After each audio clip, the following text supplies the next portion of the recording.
Anyway, thank you. Now, our closer of the evening, please welcome back Lisa Kelly. Thank you.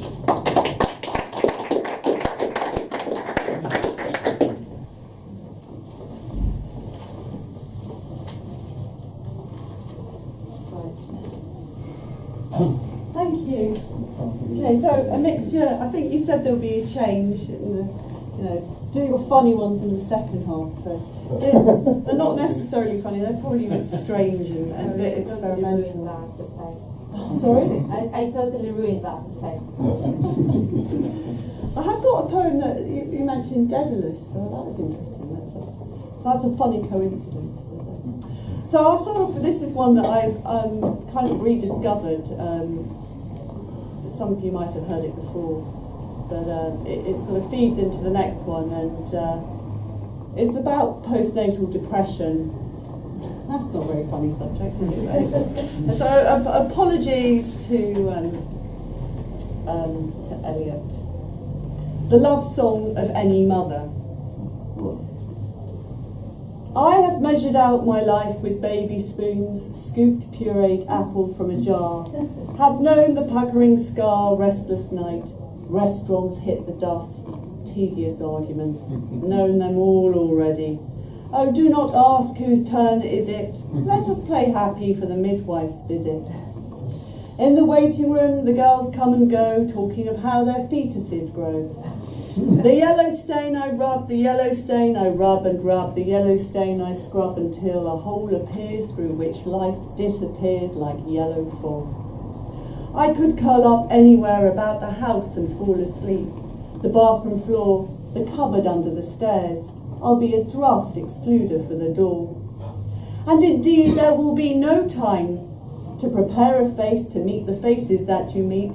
There will be no time for oysters, no time for you and time for me, just time to whine over the taking of yet another cup of tea. There will be a time you want to murder what you create.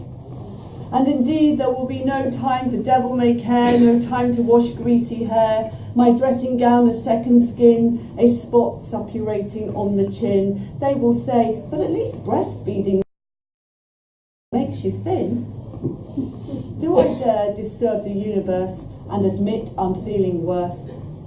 And I have known the eyes already, known them all, the social worker, the doctor on call, the eyes that fix you with a formulated phrase. There will be good and bad days. You will not always feel like climbing the wall while he wriggles on the floor. Shall I have say I have gone at dusk through narrow streets, played with a blade that slices, but not had the strength to force the moment to its crisis? And would it have been worth it, after all? Would it have been worthwhile to have faked a smile, to have squeezed the universe into kicking him a ball, to say, I am Lazarus, come back from the dead, come back to tell you all, I shall tell you all, should say, this is not what I meant to be at all, this is not me at all. I wanted to sing with the mermaids in the chambers of the sea. No, I am not mother, nor was meant to be. So, 13 years later, I'm in the cinema with my son watching Logan. Has anybody seen that? So a few of you, I'm not a fan of the X-Men. In fact, it was the first one I've seen, but apparently it's been going on for many, many years. So this is Wolverine dying. And it just struck me that it was a sort of family film, because he's got this old guy played by Patrick Stewart who's got this mind that is the greatest mind on the planet, as I understand it, but he's got Alzheimer's or something going on, and then he's discovering this child he has that's made from his genetic material, sort of preteen daughter.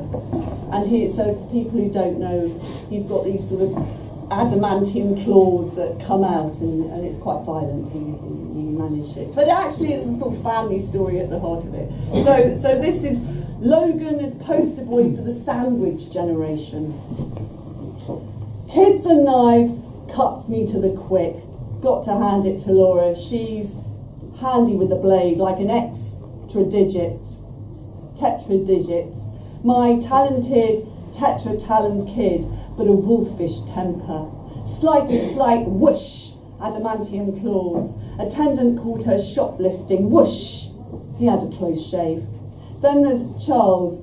I shave Charles, I change Charles, I dose Charles. Make sure he gets his pills. Pills aren't cheap. Seizures cost the earth. Charles's seizures could cost thousands of lives on earth.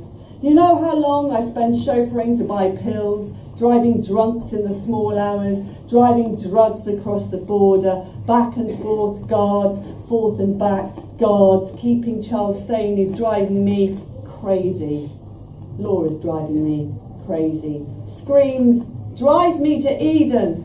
No such place, but she's adamant.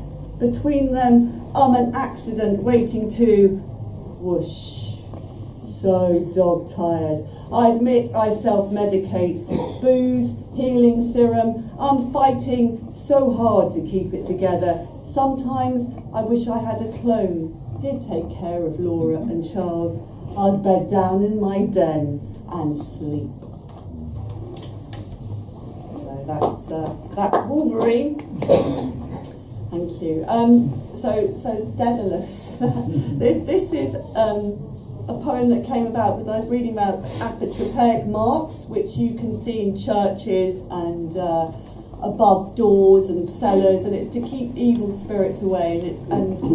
And they're quite interesting, the marks. I saw an online collection of them, but basically it sort of feeds into our sense of wanting to a superstition prevent bad happening. So you can't really see the apotropaic marks that I've got here, which are playing around with typeform, so I'll just be silent. And you can imagine what little scribble I've got in there. Apotropaic marks and bodily parts. Cross your sunglasses, ward off the evil. I'm a sum of bodily parts. Talisman or temptress. This doll pins in her. Scratching on the window pane, a branch not. Oh, Kathy, chthonic deities demand living in sunken pots. Share, feast. Some things are best left. Unsay this broken, cross this broken.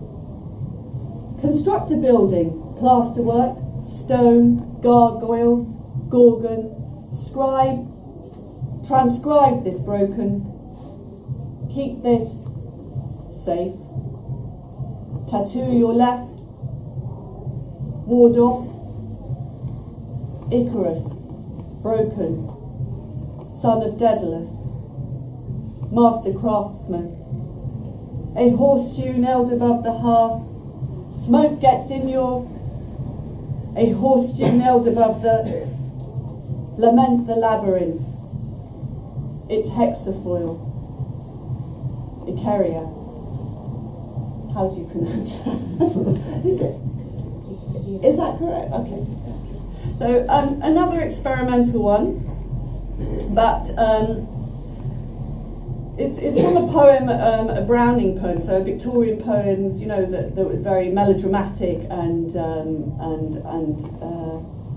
quite sort of, you know, Jack the Ripper-ish, this one, but it sort of fed in with like I write about technology and for the day job, and I was thinking about how we can all be tracked, all our lives are out there, aren't they, you know, through social media, Facebook, and I was thinking how you get stalked and the bullying that goes on and the sort of cyber following.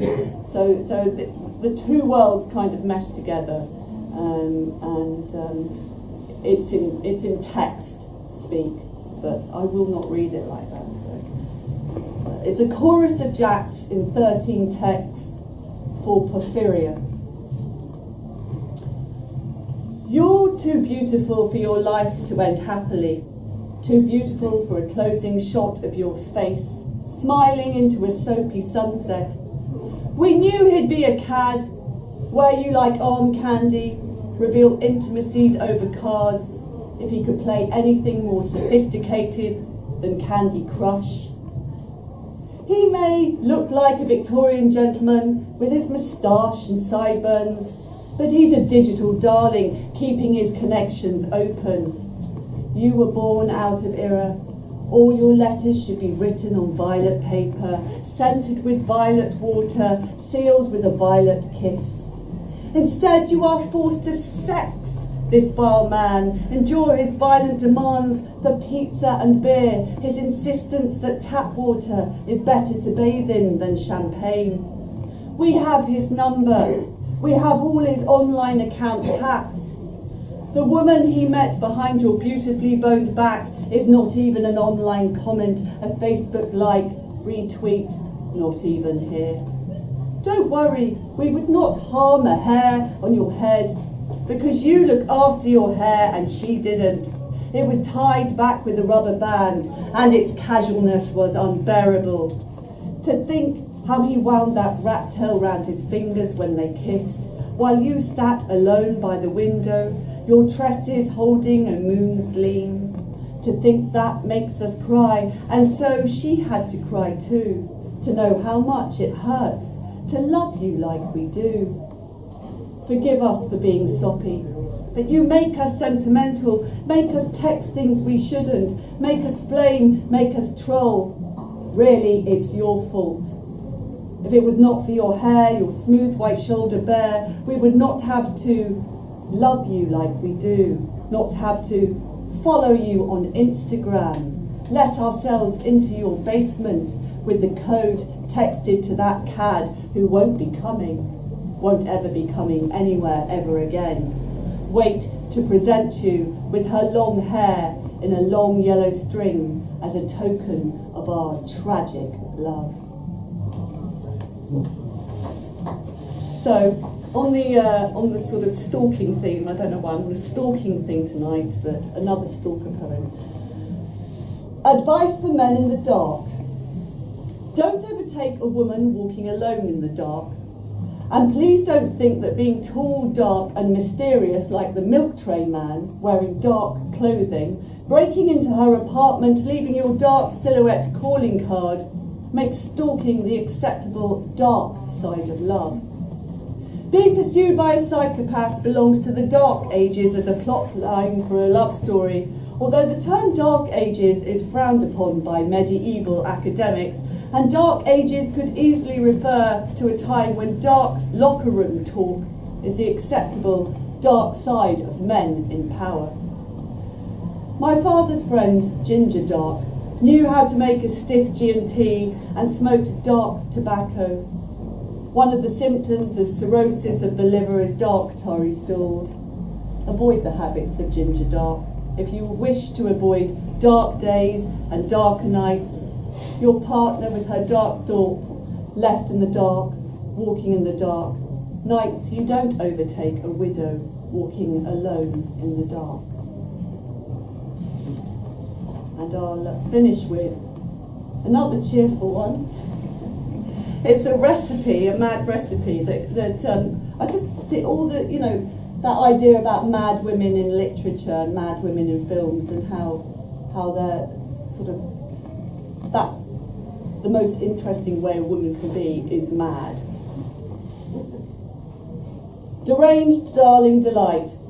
Preparation, light the gas. Warm the bell jar. Season the parakeet. Ingredients. Betty Blue food colouring, 5 parts belief in your novel to 1 part slashed publisher's face. A shot of Bertha Mason, a flaming sambuca with single coffee bean, con la mosca. A fly in the soup you didn't ask the waitress to remove, like Betty's gouged eye. Pillows of meringue to smother as she sleepwalks into whiskey. Method. Whisk up egg whites, Blanche Dubois fine, as her white suit with a fluffy bodice. Discard the soiled and crumpled white satin evening gown. Slip something guilt-free from your conscience as she's consumed by your strange kindness. Wash it all down with, I shall die of eating an unwashed grape one day out on the ocean. Tips. Oh, and baby Jane. Don't let her near the rats in the basement. You always knew she'd spoil after Daddy. Thank you.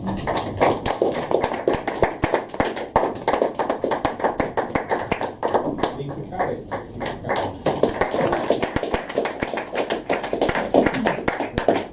I hope you'll agree it's been an extraordinarily rich evening of poetry, and we're delighted that our first evening here is, it's been a really strong evening. I think with lots of great voices. So here is the spot. If you didn't arrive right at the beginning, that picture there shows Bob Dylan singing where I'm standing now in 1962. So bearing that in mind when you go home, that you have been where he isn't dead yet, where the ghost of Bob Dylan was before. Would you please put your hands together for the floor spots?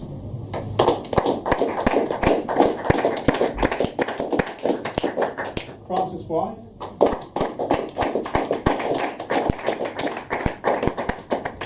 Natalie Ketzel.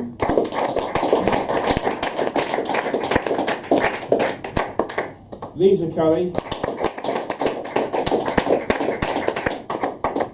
I've been Patrick Cunane.